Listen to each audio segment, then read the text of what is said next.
Jira gaaffii keenyatu yaa Waaqayyo gooftaa fuula kee dura jira. Yaanni keenya hundumtu fuula kee dura jira.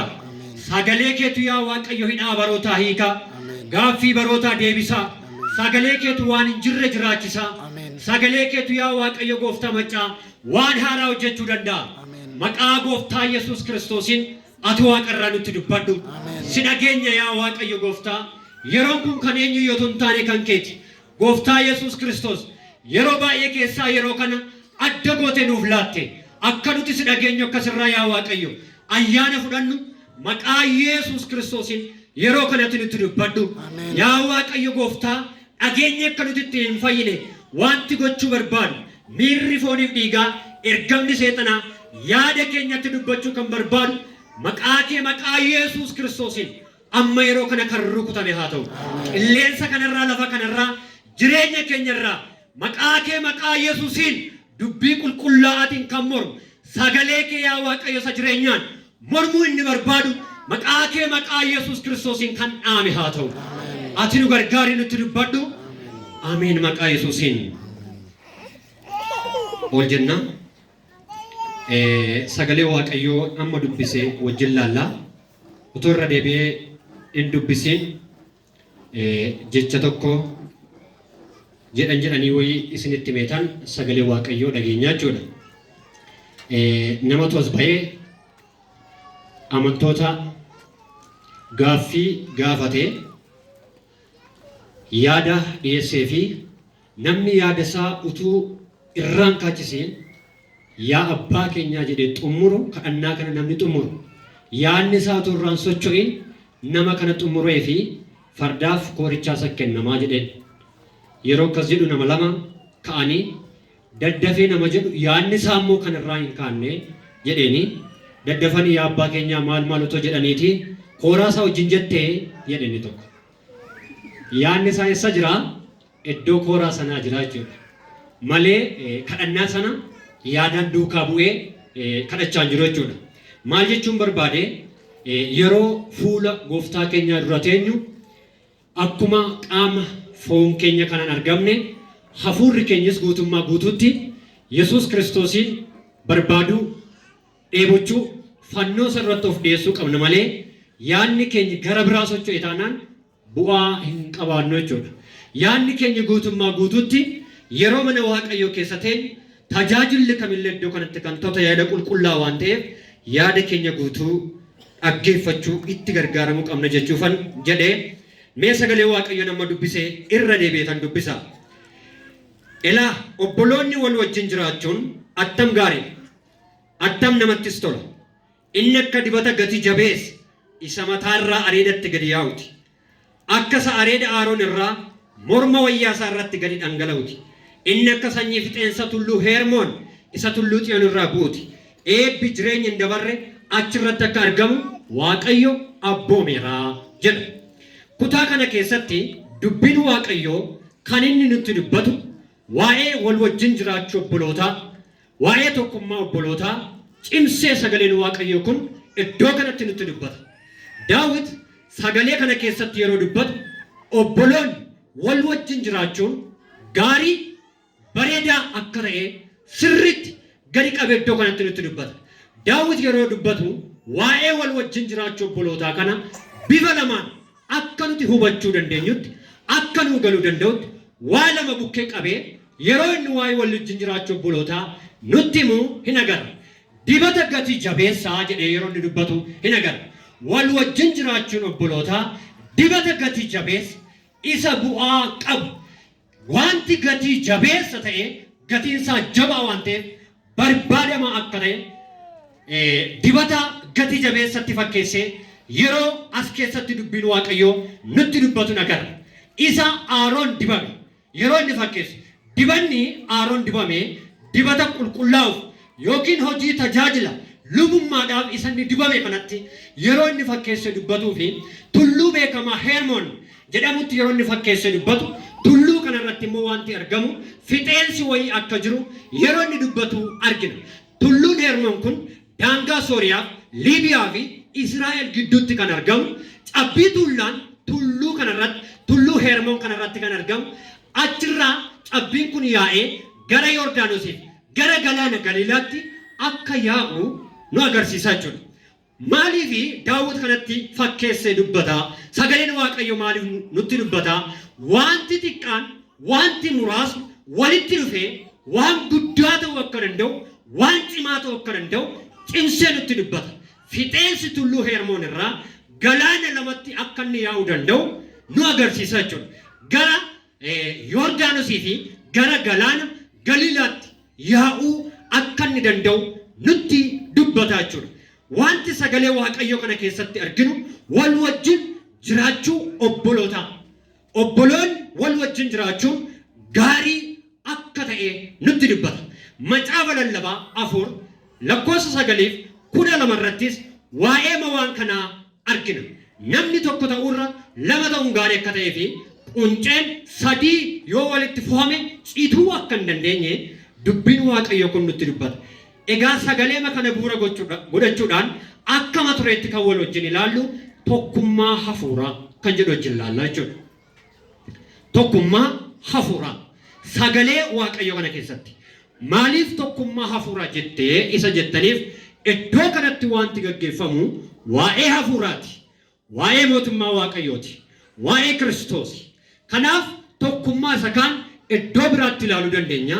Lafa kanatti kan ilaallu garuu tokkummaa hafuuraati. Waa'ee tokkummaa namoonni garaagaraa akkaataa garaagaraatti yaalii garaagaraa gaggeessaniiru. Tokkummaa hundeessuudhaaf, tokkummaa ijaaruudhaaf, tokko taane jechuudhaaf, hin ijaaramne jechuudhaaf yaalii baay'een ta'eera. Garuu lafa qabatee hin jiru. Tokkummaa dhugaan sun, tokkummaa inni barbaachisaan sun lafa qabatee hin jiru. Namoonni garuu haala garaagaraan akkaataa garaagaraatiin yaalaniiru. Kunis sababoonni gurguddaa akka jiran lafa kaa'aniiru. Sababni gurguddaa akka jiru. Tokkummaan kun akka ija hin buufne, tokkummaan kun walitti dhufee akka hojii hojjenneedhaaf sababoonni garaagaraa akka kaa'aman jira. Tokko jedhaniitu hiiki tokkummaa sirriitti beekuu dhabuudhaa jedhan. Hiiki tokkummaa sirriitti beekuu dhabu. Waa'ee tokkummaa kanaa hiikasaa hubachuu dadhabuutu akka tokkummaan lafa hin qabanne nu biratti akka hojii hojjenne taasisee jedhu. Faayidaa tokkummaa wallaaluudhaa jedhu. Faayidaa tokkummaa keessa faayidaa maaltu jira? Maalan argadhaa kan jedhu kana wallaaluudhaa jedhu. Inni biraan qaamonni tokkummaa kana hundeessan, qaamonni tokkummaa kana ijaaruu barbaadan yaadaan akka wal dhaban, wal hubachuu akka hin dandeenye dubbata. Tokkummaan tasa kan argamu otoo hin taane yookiin suuqirraa kan bitamu otoo hin taane yookiin haala garaagaraan kan argannu otoo hin taane tokkummaan ijaarsa tokkummaan. Amma kaanee tokkummaa kan argachuu hin dandeenye. Tokkummaan ijaarsadha. Kan ijaaramaa guddachaa dabalaa adeemu malee tasuma wayii akka dingataa wayii akka waan carraa wayii namaa bahetti kan argamu miti. Ijaarsa yeroo jennu tokkummaan kun maatii irraa akka inni eegalu, mana tokko keessaa akka eegalu. Manni kun deemee dhufeessa dhufaa, waldaa keessa dhufa. Akka kanaatti baay'inni akka nuti teenyee Waaqayyoon waaqeffannu ta'aa jiru. Namni waldaa kana keessa jiru immoo deemee biyyi immoo addunyaa kana ta'aa jiru. Maatii keessaa abbaa manaa fi haati manaa ijoolleen tokkummaa sirrii qabu taanaan, hiiki tokkummaa galee fira taanaan, waa'ee tokkummaa leellisu taanaan, waa'ee tokkummaa dubbatu taanaan waldaa keessatti garaagarummaan hin jiru. Maaliif isaan watu dhufee waldaa keessa taa'u waan ta'eef. Namni iddoo biraa dhufu hin jiru. Waaqarraa namni gadi bu'ee sagalee Waaqayyoo dhaga'u, Waaqayyoon waaqeffatu waan hin jirreef maatiin tokko ijoollee isaa waliin, haadha manaa isaa waliin, abbaa manaa ishee waliin tokkummaa qabdi taanaan waldaan kiristaanaa akka tokkummaa qabdu shakkiin hin jiru. Waldaan kiristaanaa biyya lafaarra Kiristoos kaawwate tokkummaa qabu taanaan immoo biyyi tokkummaa qabaachuu ishee shakkii qabu. Kanaaf ijaarsi tokkummaa akkasidha. Warreen baalleedhaan samii kanarra balali'an keessaa gugee yoo fudhanne gugeen garraamiidha. Garaa dhiifamaa qabdi, amanamummaa qabdi gugeen. Gugeen garraamiidha, amanamummaa qabdi, jaalaladha, dhiifama gochuu barbaaddi. Daakkiyyeen tokkummaa ishee baay'ee cimaadha. Yoo ilaaltanitti taatan daakkiyyeen tokkummaa cimaa qabdi. Yeroo deemtu, yeroo galaana daaktu, yeroo soorrattu tokkummaa cimaa qabdi. Tokkummaatiin sochooti. Faallaa kana garuu quuroon tokkummaa hin barbaadu. Qobaama isaa olii gadi fiigee iyyaa olarraan kana ta'e tokkummaa isaa hin agartani. Isaanii wal duukaa yaa'u hin agartani. Qobaa isaa fiiguu barbaada. Quuroon jechuudha. Macaafni qulqulluu keenya baay'isee sirriitti cimsee waa'ee tokkummaa nutti dubbata. Macaafa Miikiyaas 3:16 irratti warri Waaqayyoon sodaatan otoo wal wajjin dubbatanii Waaqayyo isaan dhaggeeffate jedha. Warri Waaqayyoon sodaatan wal wajjin otoo maal godhanii dubbatanii gaarummaa Waaqayyoo ta'uu danda'a, tola Waaqayyoo ta'uu danda'a kan isaan dubbatanii, arjummaa Waaqayyoo ta'uu danda'a. Utuu wal wajjin walitti dhufanii tokkummaatiin utuu dubbatanii Waaqayyo isaan dhaggeeffate jedha. Yeroo dubbatu sagaleen Waaqayyo. Gooftaan keenya Yesuus Kiristoos wangeela Yohaannis 15:4 irratti yeroo baay'eesitti yeroo eebbi ta'u kan dubbifamu anatti qabamaa jira. Tokkummaa kootti jiraadhaa. Anatti gargar baatanii waan tokkoyyuu godhachuu hin dandeessani.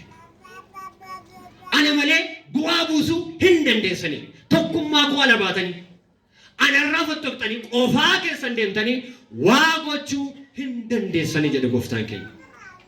Hojii ergamoota 2:42 irratti jireenya amantootaa torbanarraa sanuu dubbatan nutti dubbate dubbiin Waaqayyoo bal'inaan kutaa kana keessatti argachuu dandeessu jechuudha. Gooftaan keenya Yesuus Kiristoos waa'ee tokkummaa kanaaf bartootaaf yeroo inni kadhatu dubbiin Waaqayyoo sirriitti nutti dubbata. Bartootaaf yeroo inni kadhatu amma sagalee Waaqayyoo kana yeroo dhageenyu baay'eetti yaaduu qabna. Baay'ee sirriitti itti yaaduu qabna. Waa'ee tokkummaa mana keenyaa, waa'ee tokkummaa waldaa keenyaa, waa'ee tokkummaa Kiristoos duukaa jiraachuu keenyaa sirriitti itti yaaduun dirqama keenya. Mirga keenya otoo hin taane dirqama keenyaa jechuudha. Gooftaan keenya Yesuus Kiristoos wangeela Yohaannis 17:26 yeroo inni bartootaaf kadhatu Waaqayyoon argina. Akkuma nuti tokko taane, akkuma ati na keessa jirtu, anis keessa jiru, isaanis nu keessaa jiraataniif jedhee yeroo gooftaan kadhatuu fi argina. Tokko haa ta'aniif yeroo inni isaanii kadhatu argina. Nama tokkoof, saba tokkoof, biyya tokkoof, ganda tokkoof miti Yesuus Kiristoos waaqarraa kan dhufe. Eenyuuf iyyuu tun taane guutummaa biyya lafaarra isa jiruufidha. Nama hundumaaf Yesuus Kiristoos gara biyya lafaa kanaa dhufe malee eenyumaanu miti. Warra adiifis, warra gurraachaaf, warra beekaaf, warra hiyyeessa qofaafis osoo hin taane hunduma namaaf gara biyya lafaa kanaa dhufe. Maqaan Waaqayyoo bara baraan haa ulfaatu. Hundumaaf gara biyya lafaa kanaa dhufe jechuudha. Wangeela Yohaannis 11:52 irraa argachuu dandeessu. Wangeela Yohaannis 10:16 irraas argachuu dandeessu. Jireenyi tokkummaa keessatti of kan jedhu hin jiru. Of kan jedhu hin jiru. Kan keenya waliin kan jedhu malee. Jireenya tokkummaa keessatti kan dubbatu dubbiin Waaqayyoo sirriitti kan nutti agarsiisu waliin kan jedhu argina. Of gammachiisuu qofaaf, waa'ee mana ofii gammachiisuu qofaaf, waa'ee ganda ofii gammachiisuu qofaaf, waa'ee hiriyaa ofii gammachiisuu qofaaf utuu hin taane waliif wajjin akka ta'e dubbiin Waaqayyoo sirriitti nutti dubbata. Ergaa Phaawulos gara Roomaatti erge 15:2 irraa argachuu dandeessa. Nu keessaa addumaddaan isa kaaniif gaarii akka ta'uuf jireenya tokkummaa akka ijaarruuf nama haa gammachiisudha. Hundumaa akka gammachiisuu danda'utti malee, hundumaaf akka ta'uu danda'uttidha malee kan nama tokko gammachiisu qofaa miti. Ergaa Phaawulos gara Efesoonitti erge 4:2-3 kutaa guyyaa har'aa keenyaa keessaa isa tokko isa ta'e gadaaf deebisuudhaaf garraammaa hundumaan obsaanis wal wajjin jiraadhaa. Jaalalaanis waliif danda'a. Hidhaa nagaatti tokkummaa fuula qulqulluu of harkatti eeggachuudhaaf ama'aa jedha. Motoreen keenya maal hin jedhe? Tokkummaa hafuuraa. Tokkummaa hafuuraa. Tokkummaa hafuuraa. Namoonni tokko tokkummaa ijaarra jedhanii yeroo isaan tokkummaa diigan macaafa qulqulluu keenya keessaa ni agarra. Ijaarsa gaarii, ijaarsa bareedaa, waan gaariidha jedhan akka isaanitti. Garuu tokkummaan isaan ijaaran kun tokkummaa Waaqayyo keessa hin jirre, tokkummaa Waaqayyo keessatti ulfaanne. Har'ayyuu rakkoo guddaaf balaa guddaa kan ta'e kanadha. Kan Waaqayyo keessa hin jirre, fedhii Waaqayyo kan keessa hin jirre tokkummaa ijaaru. Tokkummaa Waaqayyo keessa hin jirre immoo mataa ofiifis rakkoodha, biyyaafis rakkoo guddaa qabu. Amma isa nuti har'a ekeleen akkas, afaan akkasii dubbata, biyya akkasiiti, lammii akkasiiti jennu kun seera uumamaa boqonnaa 11 lakkoofsa 1-9 irratti lafa nuu kaa'ameera. Sababii tokkummaa Waaqayyo keessa hin jirre sababii ijaaraniif gamoo guddaa ijaarannaa jedhan. Kaayyoon isaanii gamoo ijaaruu qofa utuu hin taane nuti alatti akka hin bittinnoofne jedhan. Inni biraa maqaa akka ittiin argannuuf jedhan. Afaan garaagaraa nuti har'a lakkoofnu kun sanyii akkasiiti. Nuti warra akkasiiti. Isaan iddoo akkasiiti. Kan nuti jennee lakkoofnu kun gaafa sana bittinne. Sanyiin isaa gaafa sana lafa qabata. Jarri sun tokkummaa Waaqayyo keessa hin jirre utuu ijaaruudhaa baataniiru ta'ee wanti kun uumamuu hin danda'u ture jechuudha. Gareedhaan wal qooduun, afaaniin wal qooduun, jaallannus, jibbinus, Yesuus Kiristoos waan nama taaniif nu ilaalarraan kan hafe waan afaan Oromoo dubbannuuf nu kabajamiti. Nama allaqe kun kan Yesuusidha. An jalqaba isinitti meera. Waa'ee tokkummaa hafuuraa laalladhee isinitti kaaseera. Kutaa kana keessatti riqaan Baabilooniif afaan namootaa wal makuu isaanii akkuma nama dubbadhee argina. Riqaa ijaarraa jedhan. Akkuma nama kaasee waan lamaaf ijaaran. Tokko sabni keenya diigatti akka hin banne iddoo isaanitti walitti qabaman ijaarraaf, tolchinaaf, achumaanis immoo rakkoo hin qabu. Maqaa ittiin argannaa jedhan. Waaqayyoon laale wanti sun gaarii akka hin taane hubate. Of tuulummaa, of jajuurra akka inni ka'e hin arge. Kanaaf maal gochuu qabna jedhee diiguu qabnaa jedhe. Erga diigee ijaarsa sana qofaa diigatoo hin taane akka isaan waliin galle afaan isaanis hin diige. Akka isaan wal dhaga'uu hin dandeenye, akka isaan wal hubachuu hin dandeenye afaan isaanii kana adda adda godhe. Hundumtuu waan garaagaraa haasa'e. Sanaa booda wal dhaga'uu waan hin jirreef, wal hubachuu waan hin jirreef, wal dhaggeeffachuu waan hin jirreef ijaarsi sun achumatti dhaabatee jechuudha. Achumatti dhaabate. Namoonni tokkummaan keessa isaaniitti moo'e. Tokkummaan na keessa jira jedhan namoonni tokkummaan keessa isaanii jiru yeroo hundumaa afaan isaaniirraa kan maddu haa hafu jecha jedhu. Maaliif hin hafin jedha yoo ta'e hin diiga waan ta'eef ijaarsa. Tokkummaa bittiinsa waan ta'eef. Haa hafu rakkoon qabu homaa miti kan jedhutu jireenya isaa keessaa finiina madda. Maaliif tokkummaa barbaada waan ta'eef. Mallattoo kanaan namoota tokkummaa barbaadan arguu dandeessu. Hafuun qaba, hojjechuun qaba, raawwachuun qaba. Kun immoo warri jedhan tokkummaaf gufuudha jechuudha. Seeroma 13:1-13tti waa'ee namoota isin beektanii isin yaadachiisa gabaabsee. Waa'ee namoota isin beektanii obboleeyyan lamaan Abrahaamiif Loot seenaa isaanii isa garasituu hin taane isa kutaan kun nutti dubbatu. Abrahaam hin eebbifame, Lootis hin eebbifame. Abrahaam Waaqayyo ta'e jedhee Loot Abrahaam ilaalee akka inni bahe argitaniitu. Lafa nama jedhee kanatti inni dubbachuu barbaade garuu sababii eebbifamaniif, sababii jijjiiramaniif lafti waan isaan hankaakeef lolli tiksoota isaanii gidduutti gaafa ka'u Abrahaam akkam tikseen kee tiksoota koo loluu nalaaltee baatee hin jenneen otoo nu ta'e hin jenna waan ta'eef jechuudha.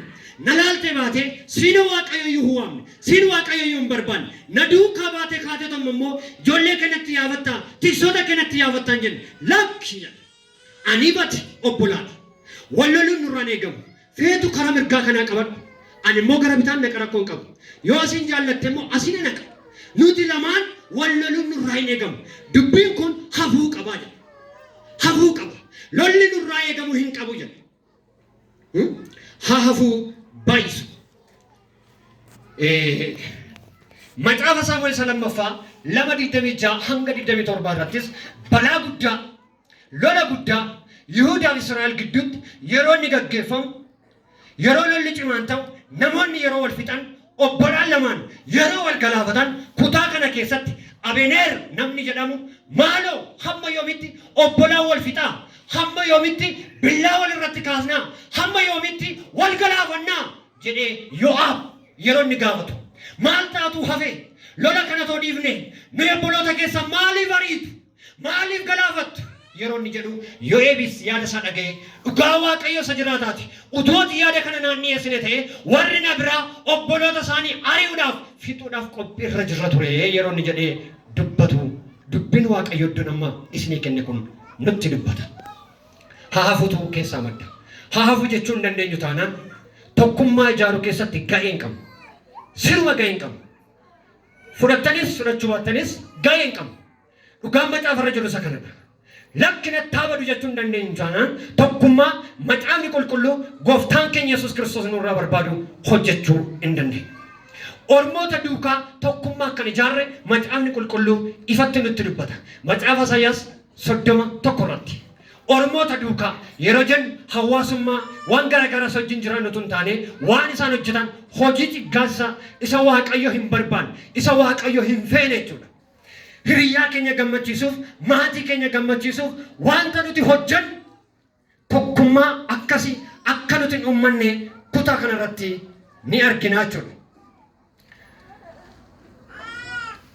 Tokkummaa hafuuraa inni jalqabne tokkummaa hafuuraa fi tokkummaa biyya lafaa yookiin ormootaa maaltu gargar godha? Maaltu adda adda godha? Addaddummaan isaanii maali? Walitti dhufeenyas qabu tokkummaa isaan qaban baay'een hin jiru. Garaagarummaan isaanii garuu hedduu argachuu dandeenya. Tokkummaa hafuuraa laalla. Isa kan hin dubbannu inni irra waan ta'eef tokkummaa hafuuraa gaggeessaan isaanii hafuura qulqulluudha. Hafuura qulqulluutu isaan gaggeessa. Namatu miira waliif dhiigaatu akkuma barbaade godhatu hin taane akka barbaade godhatu hin taane lola gara barbaadetti jallisatu hin taane ijaarsa akkuma barbaadetti ijaaratu hin taane karaa barbaade irra deematu hin taane tokkummaa hafuuraa wanti adda taasisu gaggeessaan isaanii hafuura qulqulluudha.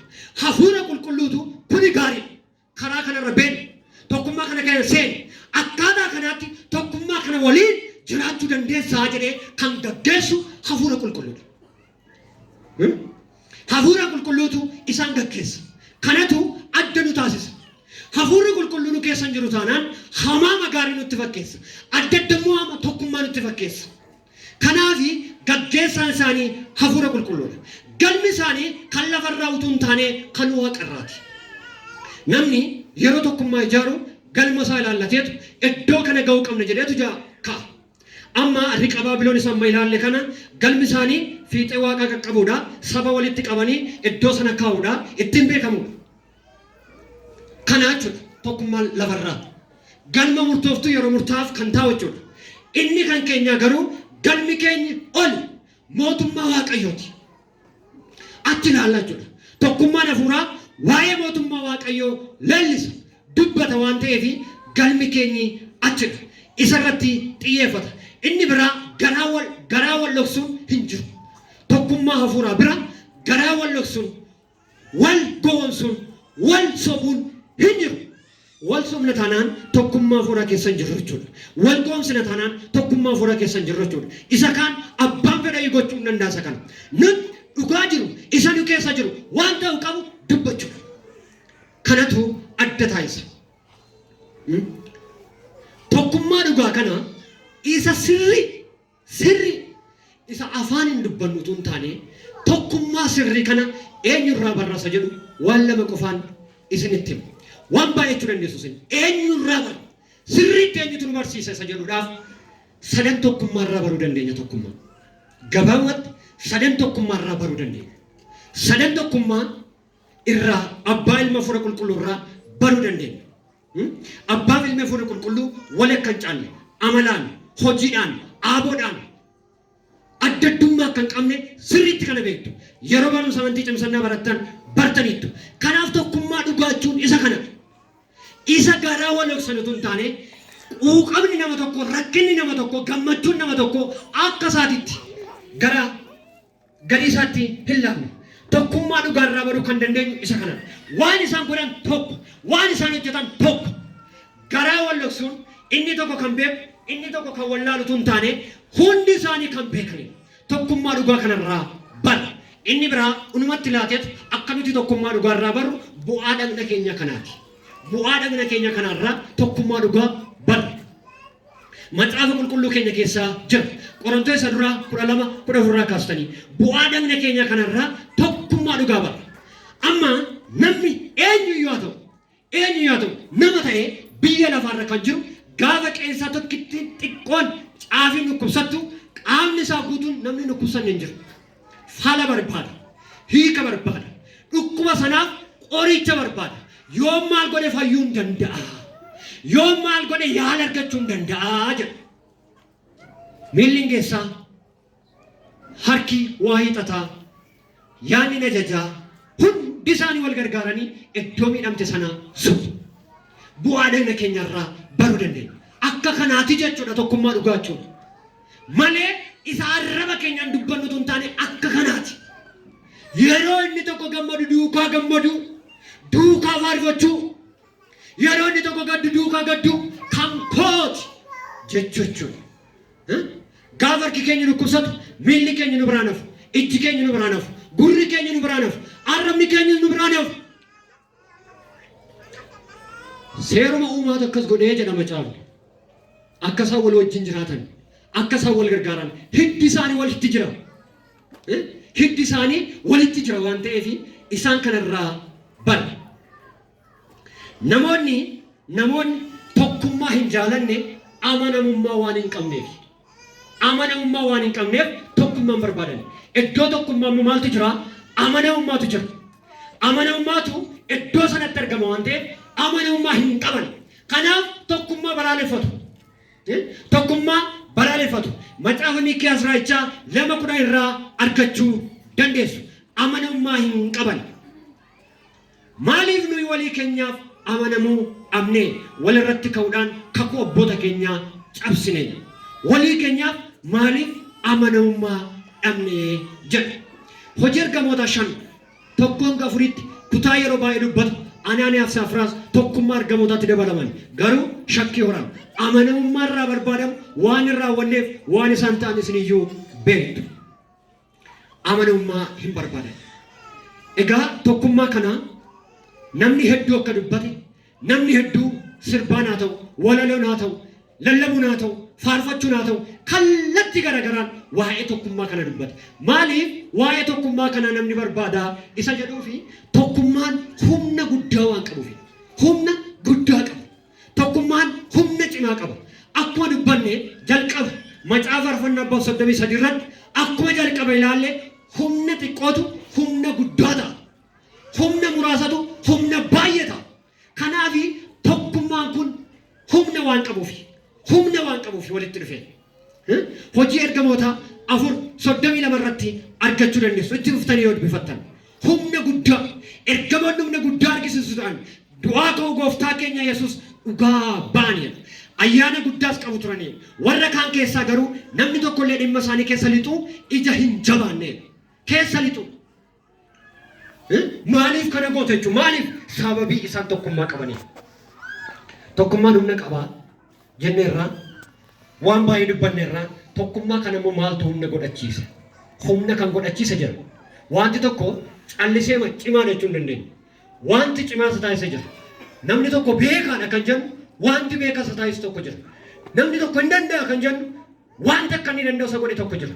Tokkummaa kana humna kan godhachiise maa inni isa jedhuuf lafa argama Waaqayyooti. Lafa argama Waaqayyooti. Tokkummaa kana kan humna godhachiise akka inni humna argatu kan godhe waan biraa miti. Waaqayyotu iddoo sanatti argama. Maatiin tokko tokkummaa qaba taanaan, waldaan tokkummaa qaba taanaan, biyyi tokkummaa qaba taanaan Waaqayyotu iddoo sana jira. Kanaaf humna guddaa qaba.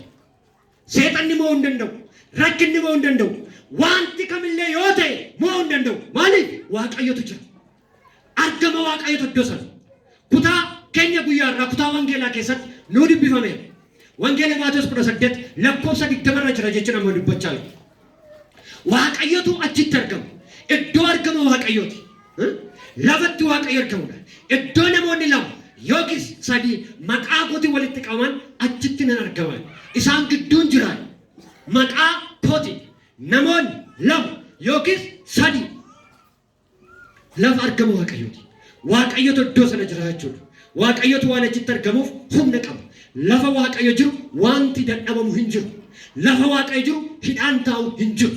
Lafa Waaqayyo jiru Waaqayyo iddoo Waaqayyotti argamu waan nuti hin jirre hin jiru.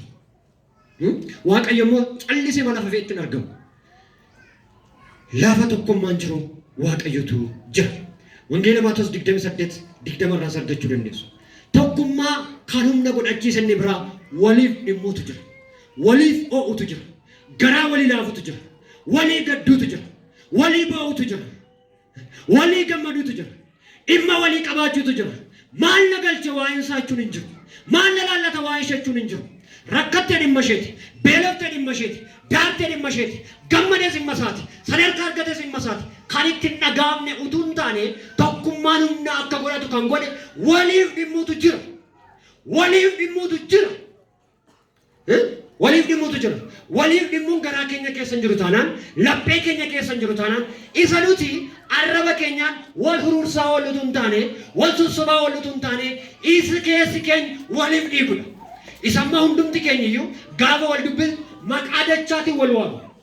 Sadarkaa keenya wal daballee wal waamu. Isatu hin taane keessi kan dhiigudha. Yesuus Kiristoos immoo isa arrabaan dubbannutu hin taane hidda onnee keenya maal laachaa akka jiru beeka. Beeka. Isa goomsuu hin dandeenye. Isa irraa miliquu hin dandeenye. Arraba keenyaan waa hedduu dubbachuu dandeenya. Wal lalisuu dandeenya. Anaa cabsu. Nan badeka jechuu dandeenya. Isatu hin taane isa keessi keenya waa'ee buleessa keenyaaf, waa'ee buleetti keenyaaf dhiigudha. Isa waliif dhimmuutu iddoo sana jira.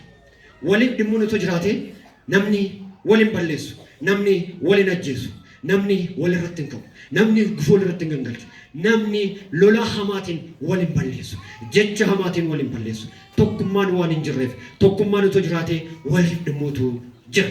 Hojii ergamoota 12:5 irratti ajjeefamuu Yaaqoob, hidhamuu Phexrosiif amantoonni utuu gargar hin kutin waa'ee Phexrosiif Yaaqoobiin amneerra Phexros dhabuun qabnu eenii iyya guddaa yeroo san gara Waaqayyootti iyyan argina. Gara Waaqayyootti yeroo san iyyan argina. Immamoo ta'aniitu gargar otoo hin kutin utuu hin dadhabin hinniistaa jedhanii Waaqayyo irratti yeroo dhiyeessan hin argina. Qorontoos 12:22 irratti akkas jedha. Bu'aan namni keenya keessaa inni tokko yoo dhiphate hundi isaa isa wajjin dhiphata. Inni tokko yoo ulfaate hundi isaa isa wajjin gammadaa jedha. Galaatiyaa 6 irrattis baadhaa jedha. Haa walii baadhaa. Gooftaan nu gargaaru. Ameen. Ameen. Ameen. Nagaa miti. Ba'aa walii baachuu akka dandeessu. Ba'aa walii baadhaa jedha. Ibroota 13:3 irratti akka waan ofii isaanii wajjin mana hidhaa keessaa jirtanitti warra hidhamaniif yaada. Akka waan ofii mana hidhaa keessa taa'aa jirtanitti, akka waan ofii keessan iddoo sana jirtanitti yaadaa jira. Akka waan ofii isaanii wajjin miidhamuutti jirtanitti namoota warra miidhamanii jiraniifis yaadaa jedha. Akka waan ofii miidhamaa jirtanitti. Gooftaan nu na gargaaru.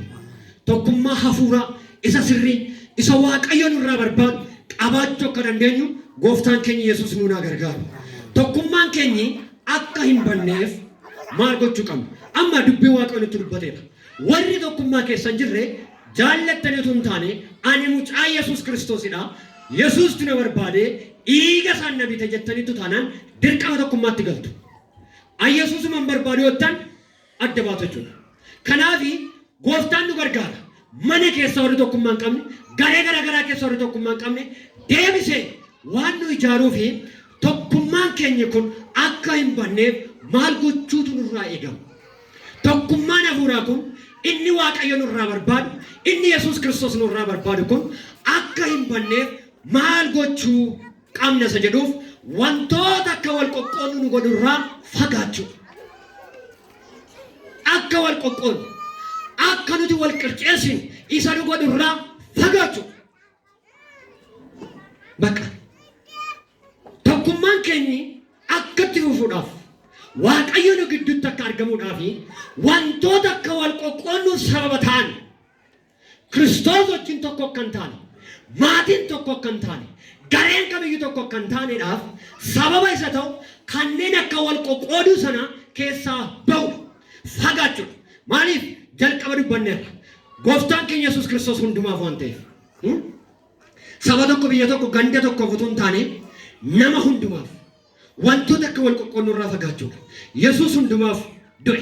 Wantoonni akka wal qoqqooduuf sababa ta'an keessaa inni tokko garee uummachuudha. Garee ijaarrachuudha. Sagalee Waaqayyoo keessaan isinitti agarsiisa. Garee uummachuudha. Namni akka wal qooduuf sababa kan ta'u wanti biraan hin jiru tokko.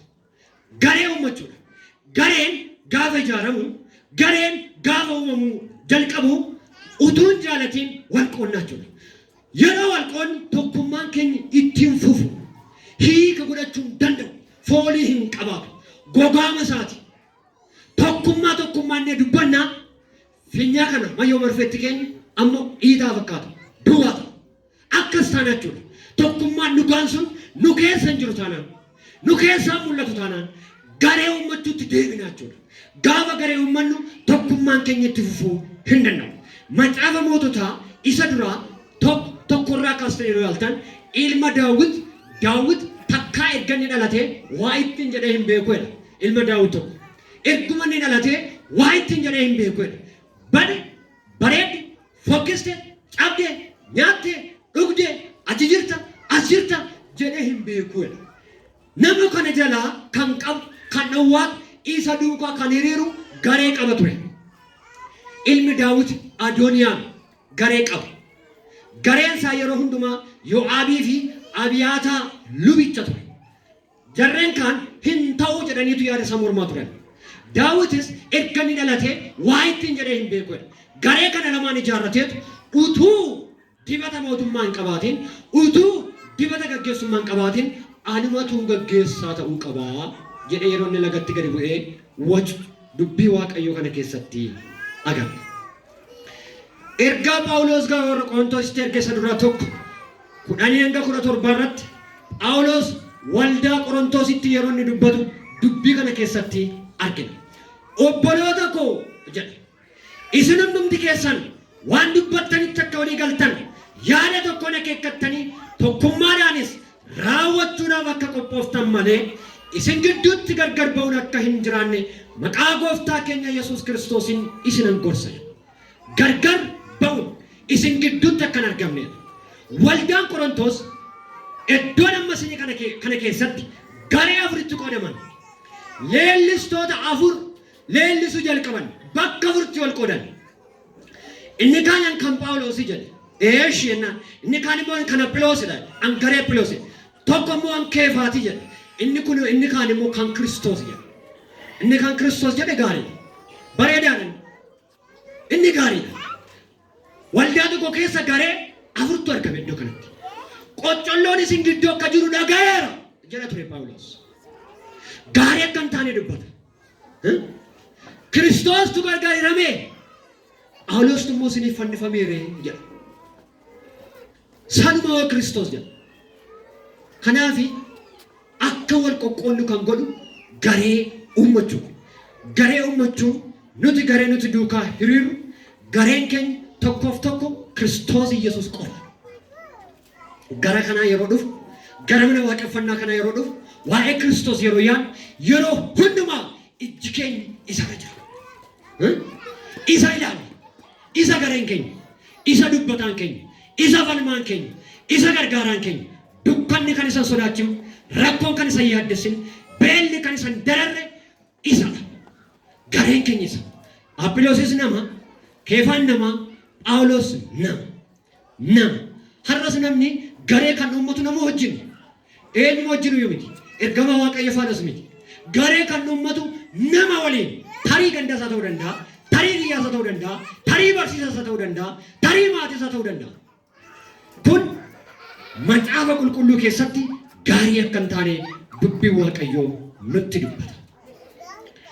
Inni biraa akka wal qoqqoodnuuf sababa kan ta'u yaada olaantummaa calaqqisiisudha. Yaada olaantummaa, yaada of jajuu, yaada na duwwaa ana malee kan jedhu calaqqisiisna taanaan utuun jaalatiin wal qoodna. Tokkummaan keenya akka hin banneef immoo tokkummaan keenya itti akka fufuuf immoo wal qooduun nu keessa akka hin jirre. Garuu sababni akka wal qoodnu nu godhu yaada olaantummaa anummaa ana kan jedhu biyya lafaa kana irratti hin jiru. Yoo jedhees daqiiqaa yartuuf jechuu danda'a. Yeroo muraasaaf jechuu danda'a. Ana jedhee dubbachuu kan danda'u Kiristoos Yesuus qofaadha. Natu jedhee dubbachuu kan danda'u. Kanarraan kan hafe namni kamiyyuu ana jechuu hin danda'u. Yaada olaantummaa calaqqisiisuudha. Wangeela Luqaas 9:46 bartoota gidduutti eenyu caala laata? Eenyu laata? Yaada akkasiitu madde. Yesuus garuu isin keessaa hundumaarra isa xinnaatu inni guddaa ta'a jedha. Isa xinnaatu. Yeroo akkas jedhu umuriidhaan miti. Yeroo isa xiqqaatu jedhu sadarkaa jireenya isaatiin miti. Yaada isaatiin nama gad of deebisu. Ani hin danda'u. Dandeettiin koo Yesuus Kiristoos. Beekumsi koo Yesuus Kiristoos. Isatu hojjechuu danda'a. Isatu beekaadha. Isatu humna qaba. Jennee gaafa gad of deebinu inni immoo guddaa godhaa jira. Kanaaf inni guddaa ta'uu barbaadu isa hundumaarra xinnaa ta'utu irra jira jedha. Phaawulos immoo gara Roomaatti yeroo barreessu 12:16 irratti waa'ee walii keessaniif yaada tokko qabaadhaa. Isin oloof qabuudhaan hin yaadinaa. Warra gad deebi'ee wajjin jiraachuu baraa. Nuyi ogeessota ofiin jettanii ogummaa keessan of duwwaaf hin godhatinaa jedha. Filiippiyoos 2:3 irrattis gad of deebisuudhaan warra kaan ofirra caalchisan lakkaa'aa malee. Gad of deebisuudhaan warra kaan immoo ofirra caalchisaatiin lakkaa'aa malee yaada ofittummaa yookiis of dhiibuudhaan waan tokkollee hin hojjetinaa jedhe yeroo dubbatu. Seexanni sababii of tuulummaa isaa guddaaf waaqarraa gad darbatame. Kanaaf namni hundumtuu harreeffachaa jira. Ergamoota warra kaan namni ni fatu. Sababii anatu caala, natu guddaadha. Gaggeessaa keessan hin ta'uun irra jira gaafa inni jedhu Yesuus waaqarraatii seexanni akka darbatamu yaada Waaqayyoo ta'e. Phexros 2:4 irratti argachuu dandeessu. Waan biraa waan godheefatu hin taane sababii of jajeef, sababii olaantummaa agarsiisuu barbaadeef. Kanaaf tokkummaan keenya akka jabaatuudhaaf kanarraa fagaachuu hin qabnu. Wantoonni tokkummaa keenya cimsuudhaaf nu gargaaranoo tokkummaan keenya akka cimuuf, akka cimnuuf, akka ijaaramnuuf Kiristoos wajjin akka deddeebinuudhaaf wantoonni nu gargaaranoo yeroo keessan hin fudhadhu. Yoon tan irra darbine beeksisuu dandeessu wantoonni tokkummaa keenya cimsuudhaaf nu gargaaran wanti biraa waan nuti dalagnu hin jiru. Sagalee Waaqayyoo kanaaf abboonu buluudha. Waan sagalee Waaqayyoo kun nuun jedhu raawwanne irra taanaan utuun jaalatiin ofii keenyaayyuu tokkummaatti galleera. Maaddii nyaata hafuuraa tokkorraa soorrachuu danda'u keenya beekuudha. Maaddii tokkorraa akka soorrannu, maaddii tokkorraa hundumti keenya akka hiixannee nyaachaa jirru beekne irra taanaan tokkummaan keenya cimeera. Kuni nuun galle taanaan dhoksaan kanaa garuu tokkummaan keenya laafaadha jechuudha. Kanaaf maaddii hafuuraa tokkorraa nyaachaa jiraachuun keenya tokkummaan keenya akka cimu nu godhaa jechuudha. Wangeela Yohaannis 5:25-29 argachuu dandeessu. Inni biraa gaggeessaan keenya Yesuus Kiristoos ta'uusaa beekuudha. Tokkummaan keenya akka cimuudhaaf gaggeessaan keenya Yesuus Kiristoos ta'uusaa beekuudha. Inni biraa abdiin ilmaan namootaa mootummaa Waaqayyoo qofaa ta'uusaa beekuudha. Abdiin ilmaan namootaa mootummaa Waaqayyoo qofaa ta'uusaa beekne irra taanaan tokkummaan keenya utuu hin jaalatiin cima. Waa'ee mootummaa Waaqayyoo irratti xiyyeeffannaa waan ta'eef, waa'ee mootummaa Waaqayyoo yaadna waan ta'eef, mootummaa Waaqayyootti immoo galuu kan dandeenyu tokkummaan keenya cimaa yoo ta'e, obboleessa keenya obboleettii keenya yookiis nama biraas hin qoonne hin jaallannu taanaan mootummaa Waaqayyootti galuu hin dandeenyu. Har'a namni kamiyyuu maqaa garaagaraa qaba. Mana garaagaraa keessa jiraata. Hojii garaagaraa hojjeta. Umurii garaagaraa keessa jira. Eenyumti keenya akkasii waan garaagaraa hojjenna. Bakka garaagaraa jiraannaa, bakka garaagaraa hojjennaa, garuu wanti walii galatti tokko nu taasisu jira. Innis nama isa jedhu kana. Umurii keenyatu hin taane, qabeenyaa keenyatu hin taane, wanti nuti tokkotti qabnu nama. Adii haa ta'u gurraacha, afaan feete iyyuu dubbatu, biyya kamiyyuu jiraatu nama. Kun walii nu galcha. Waan garaagaraa keessaa jiraannu siniin jedheera. Waan garaagaraa hojjennu siniin jedheera. Waan garaagaraa haraawwannu. Umurii akkamii keessa yaa jiraannu wanti nuti tokkummaatti qabnu nama. Har'a dhalate taanaan nama. Waggaa 100 jiraate taanaan nama. Dargaggummaa keessa jiraate taanaan nama. Hiyyeessas taanaan nama. Sooressas taanaan nama. Beekaa mamiyyuu haa ta'u nama. Kanaafi nama ta'uu keenya. Akkasuma kennaa garaagaraa qabna. Kennaa garaagaraa qabna. Abbaan kennichaa garuu tokko. Gooftaan hojjennuuf tokko. Kan walitti nu qabe tokko. Kanaaf eessa dhagnare? Dirqama tokko ta'uun jaallanne otoo hin taane dirqama. An Kiristoosin waaqeffadhaa. Kiristoosiin bula jennee irra taanaan tokko. Yesuus nu naa gargaaru. Eenyummaan keenya hin bade gaafa sana. Annuguma mucaa Yesuus. Yesuustu nu argachaa jiru. Yesuustu na waame. Jennee amannee irra taanaan eenyummaan keenya hin bade. Nu keessaa dhangalaa. Eenyummaa Kiristoos leellisuutti deebina. Jabina Yesuus dubbachuutti deebina. Kennaa garaagaraa qabaachuu dandeenya. Dubbii Waaqayyootu nutti dubbata. Namni nuti kennaa kan harkaa fuune tokko. Anis harkaa fuudhe, atis harkaa fuute. Namni ni argu is tokkichuma, inni si argu tokkichuma, inni dhaggeeffatu tokkichuma, inni ati kadhatu tokkichuma, biyya fagoos taa'e, biyya dhiyoos taa'e, inni ati waaqessitu tokko erga ta'ee wanti tokko nun taasne maaltu jira? Maaltu jira? Ammanis Yesuus jedha. Atis Yesuus jetta. Achi deebitu immoo waa'ee ganda kee lakkoofta yoo ta'e, waa'ee sanyii kee lakkoofta yoo ta'e, Yesuusin arguu hin dandeessuti. Sanyii kee arguu dandeessa. Sanyii kee arguu dandeessa. Yesuus Kiristoosin garuu arguu hin dandeessu. Kun gaggeessaa keenya isa ta'e macaafa qulqulluutu nutti agarsiisa. Nuti lafa kanarra yoo jiraanne yeroo muraasaaf lammii biyya waaqarraati. Iddoo tokkodhaan galmi keenyi tokko. Lafti nuti dhaqnu tokko. Kaayyoon keenyi tokko. Waan waaqeffannuuf tokko. Waan lallabamuuf tokko. Wanti faarfatamuuf tokko. Wanti biraa hin jiru. Wanti biraa hin jiru. Roomaa 15 hanga 6 irratti akkas jedha dubbii Waaqayyoo.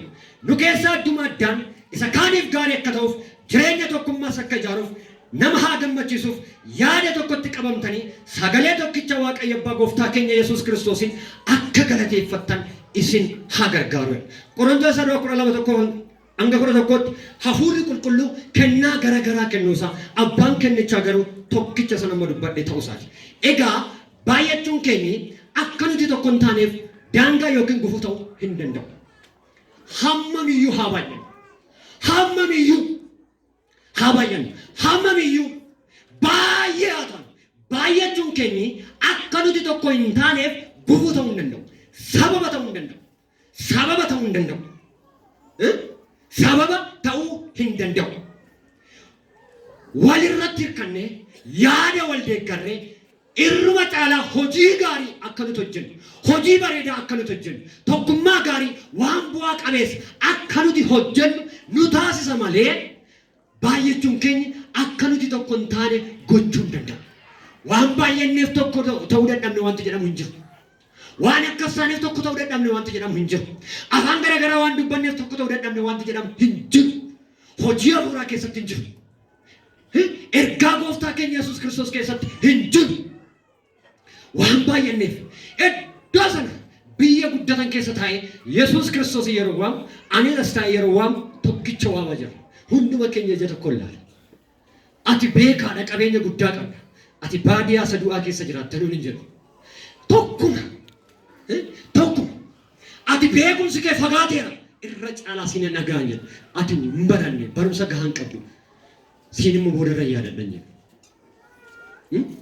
Kanaaf hammam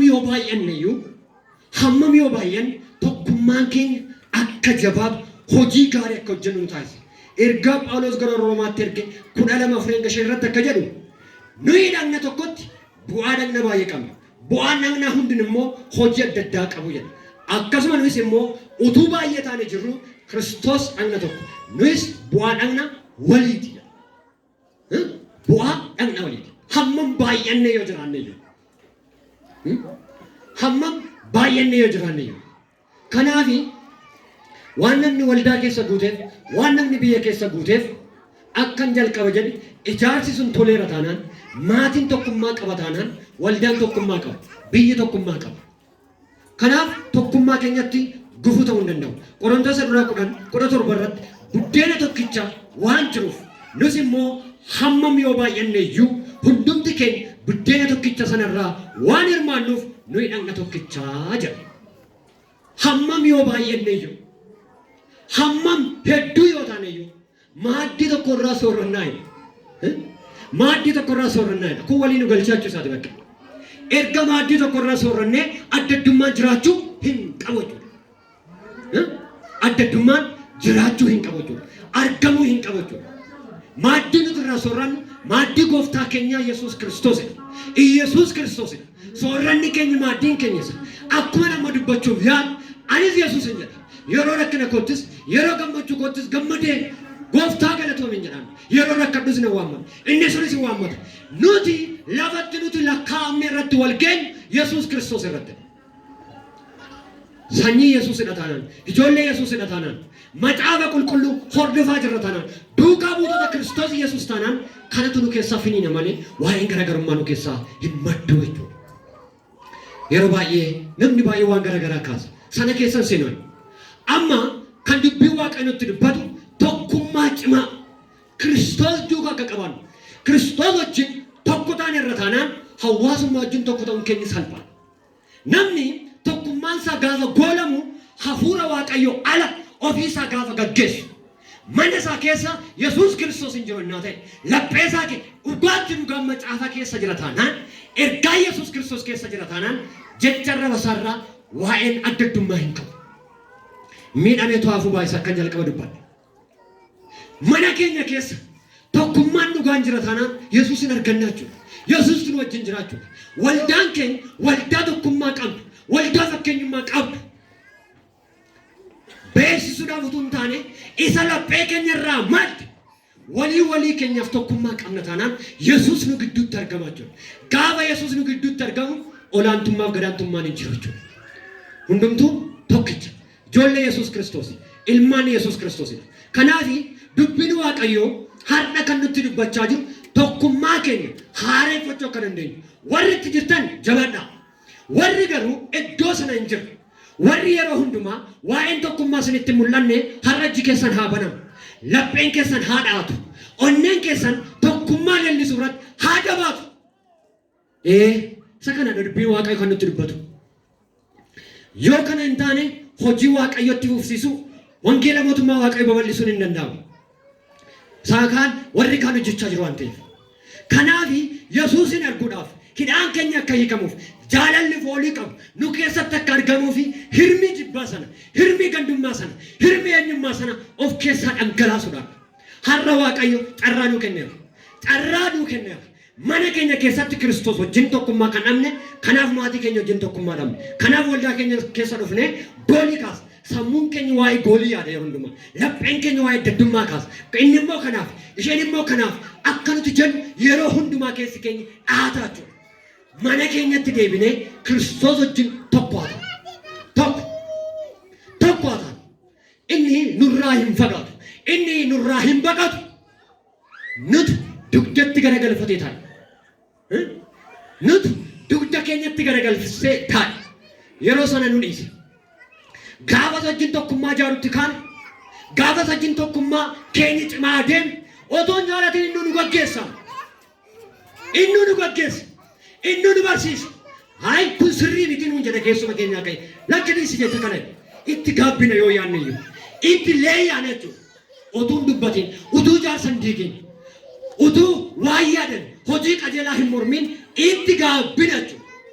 Hamma kana hin taanetti garuu hamma Kiristoositti hin deebinetti. Namoonni dubbii kana dhagaa jirtan deebi'aa yaada keessanitti. Gara Yesuus wajjin tokkummaa uummachuutti deebi'aa. Deebi'aa.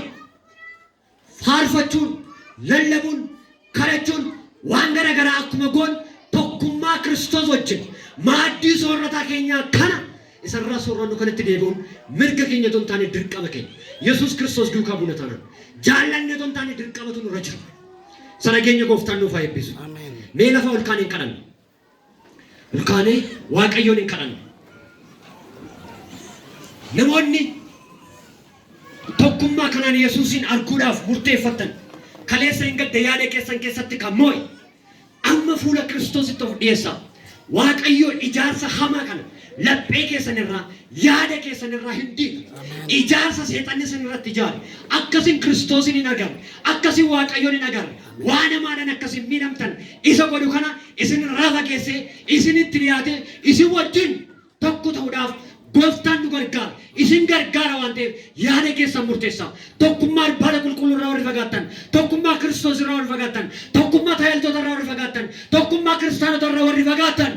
Fagoo kan jiru yaadni keessan, fagoo kan jiru lapheen keessan, fagoo kan jiru yaadni keessan amma yaada keessan deebisaa.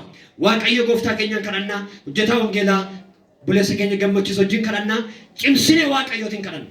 Argama Waaqayyooti tokkummaa waan ta'eef mana keenya keessatti akka inni argamu, waaqeffannaa keenya keessatti akka inni argamuudhaaf tokkummaa mirga keenya tun taane dirqama keenya waan ta'eef Waaqayyoon kadhanna. Miila keenyaan dhaabanneetu Waaqayyoon galateeffannee Waaqayyoon kadhannaa. Sanutti dubbate Waaqayyoon eebbisaa ulfina isaa kennaa. Yeroo kana immoo Waaqayyo deebi'ee dhufuu isaatti akka nu argatu yookaan iyyuu dhanni mootummaa isaa keessatti akka argamnuuf Waaqayyoon kadhanna. Yaa Waaqayyo gooftaa